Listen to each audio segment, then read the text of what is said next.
నమస్కారం. ఈరోజు మనం ఆంధ్రప్రదేశ్ ఇంకా తెలంగాణ రాష్ట్రాల్లో 2025 నీట్ యూజీ స్కోర్లకు సంబంధించిన ఒక పెద్ద మిస్టరీని, అదేనండి ఈ స్కోర్ల పతనం వెనుక ఉన్న అసలు నిజాన్ని డీకోడ్ చేయబోతున్నాం. పైకి చూస్తే ఈ డేటా కొంచెం భయపెట్టేలా అనిపించొచ్చు, కానీ మెడికల్ ఆశావహులకు ఇది నిజంగా ఒక ఊహించని వరమని మనం ఈ విశ్లేషణలో క్లియర్గా చూడబోతున్నాం.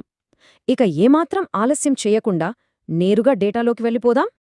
ముందుగా ఆంధ్రప్రదేశ్ నుండి వచ్చిన అత్యంత షాకింగ్ డేటా పాయింట్తో స్టార్ట్ చేద్దాం. ఇక్కడ గమనిస్తే 2024లో ఏకంగా 61 మంది అభ్యర్థులు 700కు పైగా స్కోర్ సాధించారు. కానీ 2025 నాటికొచ్చేసరికి ఆ సంఖ్య ఆశ్చర్యకరంగా 0కి పడిపోయింది. అవునండి, అక్షరాలా 0. 700 మార్కుల పైన ఒక్కరంటే ఒక్కరు కూడా లేరు. సరే, మరి ఈ షాక్ కేవలం ఏపీకే పరిమితమైందా అంటే అది లేదు.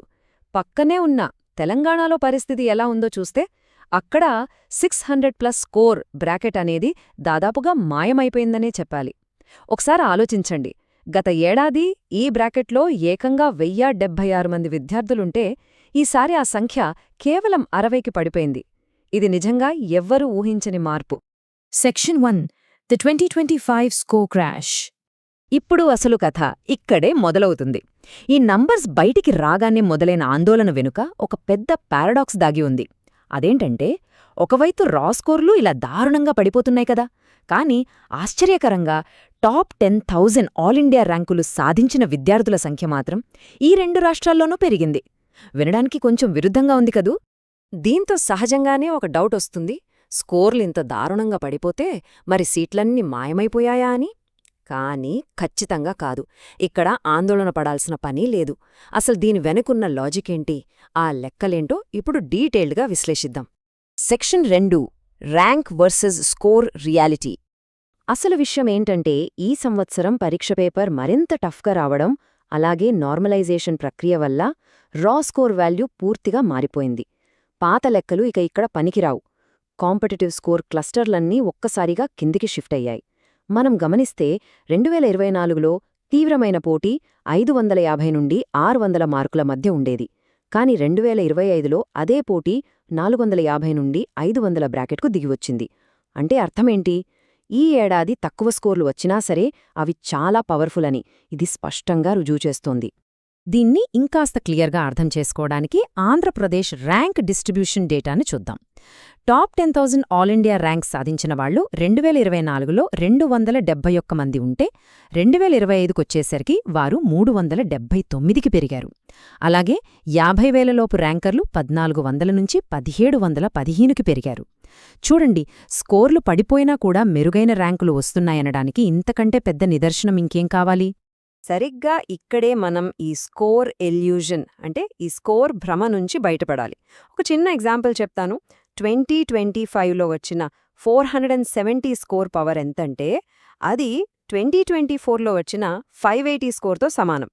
కాబట్టి రా స్కోర్ తక్కువగా ఉన్నంత మాత్రాన అడ్మిషన్ అవకాశాలు పూర్తిగా పోయినట్లు కాదు అనే అపోహను ఈ వాస్తవం పూర్తిగా బద్దలు కొడుతోంది.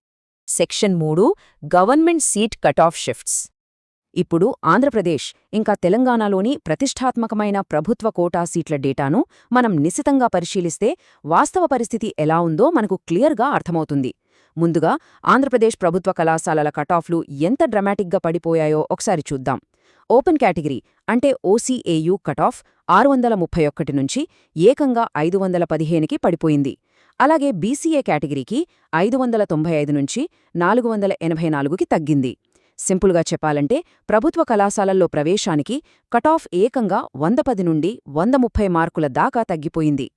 అలాగే ఒకసారి తెలంగాణ కటాఫ్స్ని కూడా గమనిద్దాం. ఇక్కడ కూడా సరిగ్గా అదే ట్రెండ్ కనిపిస్తోంది. ఓపెన్ కేటగిరీ కటాఫ్ దాదాపు 100 మార్కులు తగ్గి 515 నుండి 418కి పడిపోయింది.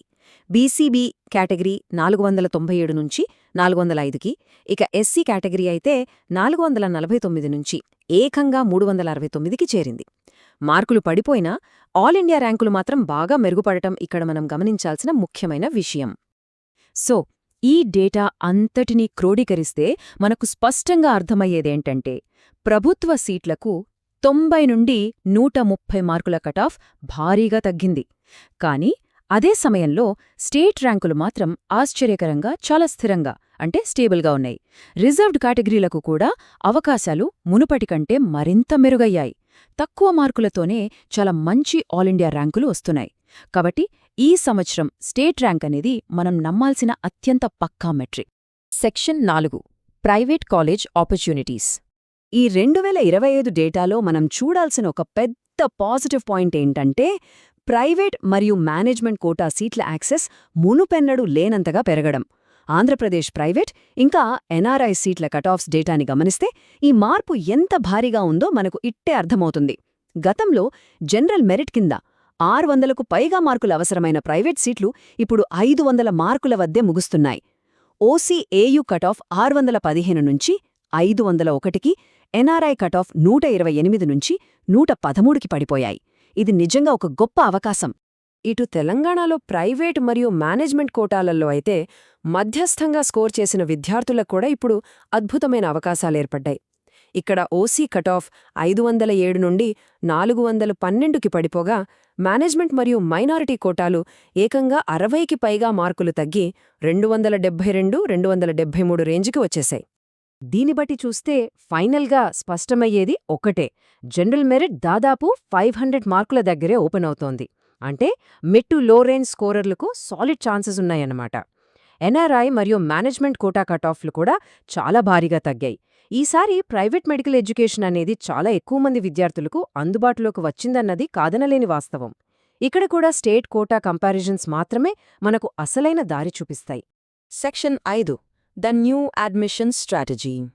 ఇలాంటి పరిస్థితుల్లో 2025 కౌన్సిలింగ్కి వెళ్లేటప్పుడు ప్రధానంగా 3 స్టెప్స్ ఫాలో అవ్వాలి. స్టెప్ 1 పాత రా స్కోర్ అంచనాలను పూర్తిగా పక్కన పెట్టేయాలి. ఆ స్కోర్ల భయం ఇక వదిలేయండి. స్టెప్ 2 స్టేట్ ర్యాంక్ అంటే ఎస్ఆర్ ఎంతో ఖచ్చితంగా తెలుసుకోవాలి. స్టెప్ 3 ఈ స్టేట్ ర్యాంక్ని 2024 కట్ ఆఫ్ ర్యాంక్లతో మ్యాప్ చేసుకుని సరిపోల్చుకోవాలి. ఎందుకంటే అడ్మిషన్ అంతా ఇప్పుడు కేవలం ఈ సాపేక్ష పనితీరు అంటే రిలేటివ్ పర్ఫార్మెన్స్ మీద మాత్రమే ఆధారపడి ఉంది.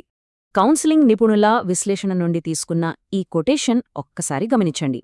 నీట్ యూజీ 2025 అడ్మిషన్ నిర్ణయాలు కేవలం రా స్కోర్ మీద ఆధారపడి కాకుండా ఖచ్చితంగా ఆల్ ఇండియా ర్యాంక్ లేదా స్టేట్ ర్యాంక్ ఆధారంగా మాత్రమే తీసుకోవాలి. ఈ ఏడాది కౌన్సిలింగ్లో పాల్గొంటున్న ప్రతి అభ్యర్థి ఖచ్చితంగా గుర్తుపెట్టుకోవాల్సిన గోల్డెన్ రూల్ ఇదే. ఇక ముగించే ముందు ఒక ముఖ్యమైన ఆలోచన చేద్దాం. 2025లో వచ్చిన ఈ మార్పుల షాక్ భవిష్యత్తులో మెడికల్ ఎంట్రన్స్ పరీక్షల్లో విద్యార్థుల సామర్థ్యాన్ని కొల్చే విధానాన్ని శాశ్వతంగా మార్చేస్తుందా? ఆలోచించండి. మనమిప్పుడు మాట్లాడుకున్న ఈ డేటాను బాగా విశ్లేషించుకుని కౌన్సిలింగ్కి సన్నద్ధమవ్వండి. మళ్ళీ ఇంకొక ఆసక్తికరమైన విశ్లేషణతో కలుద్దాం.